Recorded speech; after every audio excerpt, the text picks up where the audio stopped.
गुरु के स्वरूप पर भले ही विश्वास ना हो, लेकिन गुरु की वाणी अटल कर मानो, सत्य मान लो उसको। एक सेठ जी अपने बेटा को डांट रहे थे। श्री कल पधारे पूज्य महाराज जी, हम सब पर बड़ी कृपा की, नंद बाबा स्वरूप गुरु कार्षणी श्री शरणानंद जी महाराज, उनकी कथा में सुना हुआ ये भाव मैं बता रहा हूं आपको। गुरु की कृपा। एक सेठ जी अपने पुत्र को डांट रहे थे और डांटते डांटते कह रहे थे, अरे गधे, तेरी जगह कोई और होता ना तो ये मरे हुए चूहे से भी धन कमा लेता।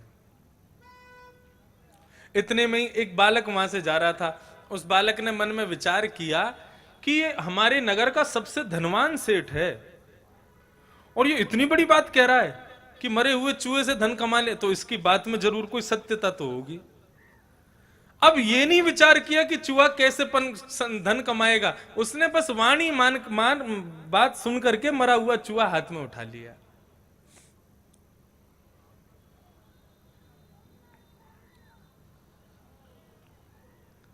मरा हुआ चूहा हाथ में उठा लिया और निकल पड़ा। बोले उन्होंने कहा है धन मिलेगा तो धन मिलेगा, इससे कैसे मिलेगा ये विचार मेरा करना है ही नहीं। गुरु ने कह दिया कि मिलेगा तो उनकी जिम्मेदारी है, उनकी जिम्मेवारी है, मिले मुझे। निकल पड़े। इतने में आगे से दूसरे एक सेठ जी आ रहे थे, उनकी बेटी साथ में थी। बेटी की बिल्ली भूखी थी और बिल्ली बार बार मियाऊं मियाऊं चिल्ला रही थी। बेटी अपने पिताजी से कहे, पिताजी मेरी बिल्ली बहुत भूखी है, इसको भोजन दो।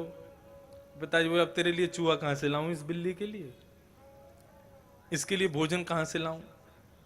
इतने में सामने से वो छोटा सा बालक मरा हुआ चूहा हाथ में लेके आ रहा था, धन कमाएगा इससे।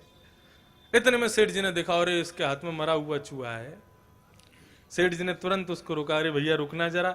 बोले हाँ बोलो प्रभु। बोले हमारी बेटी की बिल्ली बहुत भूखी है, उसको भोजन चाहिए, तुमको कोई कार्य ना हो तो ये भाई चूहा तो मरा ही हुआ है, अभी हमारे पास व्यवस्था भी नहीं भोजन की, तुम ये चूहा दे दो, इस बदले हमसे 100 रुपया रख लो। और 100 रुपये उसकी जेब में रख के चूहा ले लिए। गो प्रसन्न हो गया, देखो गुरुजी ने आज्ञा कर दी और मैंने 100 रुपये कमा लिए मरे हुए चूहे से।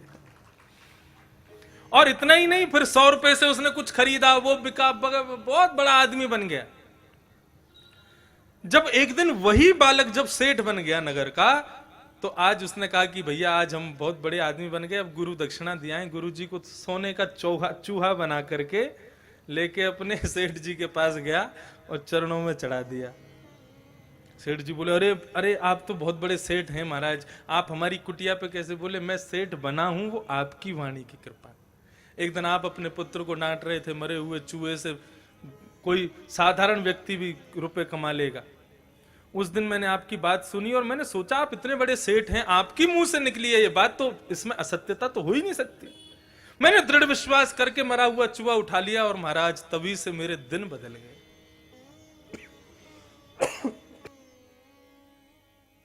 कहने को एक कथा है, लेकिन ये वास्तविकता है। गुरु की आज्ञा पर बिना विचारे आपने एक बार यदि प्रतिज्ञा ले ली कि गुरु जो कह रहे हैं मुझे कहना नहीं चाहिए, लेकिन गुरु यदि अपने कृत्य से भी, यदि कृत्य में भी परिपूर्ण नहीं होंगे ना, लेकिन वो गुरु कहलाए जाते हैं, इसलिए वो परिपूर्ण हैं। ये कृत्य में भी परिपूर्ण नहीं होंगे, लेकिन आप फिर भी उनकी बातों पर अटलता। और हाँ भाई एक और बात सुन लो, जब इतनी बात आगे बढ़ गई है तो ये भी विचार होना चाहिए कि मैं विवेक शून्य भी ना रहूं कि गुरु जी कुछ भी कह दें वही करना है, लेकिन हाँ जिसमें हाँ भगवत प्राप्ति का साधन कोई हो तो ऐसी आज्ञा गुरुदेव कोई भी कर दें उस पर अटल विश्वास कर लो। एक संत थे, मठ बनाया हुआ था उन्होंने, उसमें बहुत सारे बालक शिष्य रहते थे, सब गुरुजी की सेवा करते थे। अब एक दिन पता नहीं क्या हुआ, भगवान कोई लीला करवाते हैं ना तो वो उसमें भी कुछ ऐसा ही कृत्य करवा देते हैं। उन संत का किसी युवती पर मन आ गया और युवती को अपने आश्रम पर ले आए और उसी के संग रहने लगे। अब जैसे युवती आश्रम में आई तो धीरे धीरे करके आश्रम खाली होने लगा। बोले कि अरे अरे अरे ये तो गलत, हम फंस गए गलत महात्मा के चक्कर में। लेकिन एक उनका चेला वो उनके चरणों को छोड़े ही नहीं। बोले कि अरे मैं तो दासानुदास बन गया। बोले क्यों? बोले मैं अब तक गुरुजी का दास था, अब गुरुजी इनके दास बन गए तो मैं इनका दासानुदास हो गया हूं। मतलब मेरे गुरुजी को जो प्रिय है वो मुझको अतिशय प्रिय है। दोनों गुरुजी और उस युवती की खूब सेवा करता था वो। उसकी सेवा इतनी प्रगाढ़ थी कि वो किंचित मात्र भी उसके, ऐसा नहीं कि केवल शारीरिक भाव से सेवा करता हो, मानसिक स्थिति में भी वही था कि ये मेरे गुरु हैं, ये जो करेंगे वो गलत नहीं हो सकता।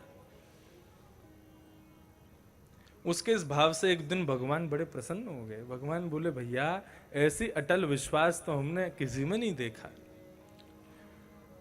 अर्धरात्रि का समय भगवान ने विचार किया भाई ऐसे भक्त को तो वैकुंठ में रहना चाहिए, कहीं धरती पर इसके लिए निवास उचित नहीं है। गरुण जी को आदेश दिया। गरुण जी पर अविराजित होकर शंख चक्र पद्म धारी नारायण भगवान तुरंत पधारे और पधार करके उसको दर्शन दिए, उसको उठाया। बोले हाँ जी कौन? बोले मैं नारायण हूं साक्षात। चरणों में प्रणाम किया।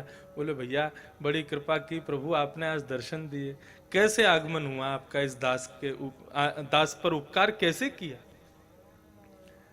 भगवान ने कहा हम तुम्हारी गुरु निष्ठा से बड़े प्रसन्न हैं, हम तुमको वैकुंठ ले जाने के लिए आए हैं। चलो गरुड़ पर हमारे पीछे विराज जाओ और चलो वैकुंठ चलते हैं। वहां सब भक्त वैष्णव तुम्हारा इंतजार कर रहे हैं, तुम्हारे लिए मृत्यु लोग नहीं है, वैकुंठ लोग। वो कहने लगा प्रभु आपकी बड़ी कृपा, आप पधारे, लेकिन मैं बिना गुरु आज्ञा के कुछ नहीं करता। मैं गुरुजी से आज्ञा ले लूं, यदि वे कह देंगे चले जाओ तो मैं तुरंत आ जाऊंगा आपके संग। भगवान बोले जय हो भैया तेरी गुरु निष्ठा। बोले जिस गुरु की निष्ठा से आप प्रकट हुए उन गुरु की आज्ञा तो मैं ले लूं। जाओ। अब गुरुजी सो रहे थे कक्ष में, चला गया उठाया। क्या बात है? गुरुजी एक आज्ञा चाहिए। बोले आधी रात में क्या आज्ञा चाहिए, सुबह लेना। अरे गुरुजी मैं तो आपको उठाना नहीं चाह रहा था, लेकिन कुछ ऐसी आज्ञा चाहिए, आप सो जाना, बस एक बार हाँ या ना में उत्तर दे देना है। गुरुजी बोले क्या बात है बोलो। बोले साक्षात जगत नियंता जगदाधार पर ब्रह्म नारायण गरुण पर अविराजित होके हमको लेने आए हैं और कह रहे हैं तुम वैकुंठ चलो। हमने कहा भैया गुरुजी से पूछ लें, आप आज्ञा कर दें तो मैं आपकी सेवा में कोई कमी रह रही हो, कोई काम मेरे लिए रह गया हो तो आप बिल्कुल मना कर दें, निस्संदेह मैं मना कर दूंगा ठाकुर जी को।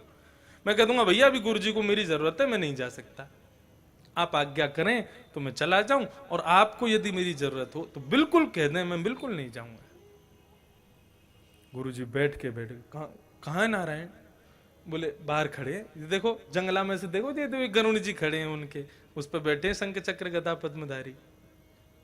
गुरुजी बोले हमको तो दिखाई नहीं दे रहे, तुमको कैसे दिख रहे हैं ये? आपको नहीं दिख रहे? बोले नहीं दिख रहे। बोले रुको मैं अभी कह के आता हूं। बाहर गया दौड़ा दौड़ा। बोले सुनो।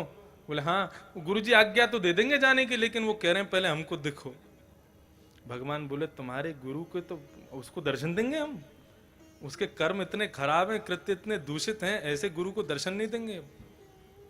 भक्त खड़ा हो गया तो फिर ठीक है अपना करुण लो, जाओ यहां से, हमने तो बुलाया नहीं आपको, हमारे गुरुजी को दर्शन नहीं दोगे? जिन गुरु की आज्ञा का पालन का प्रभाव था कि आप आए, उन गुरु को ही दर्शन नहीं दोगे आप? हमें ले जाना चाहते हो तो पहले गुरु को दर्शन दो, गुरु को दर्शन होंगे, वे आज्ञा करेंगे तो मैं चलूंगा।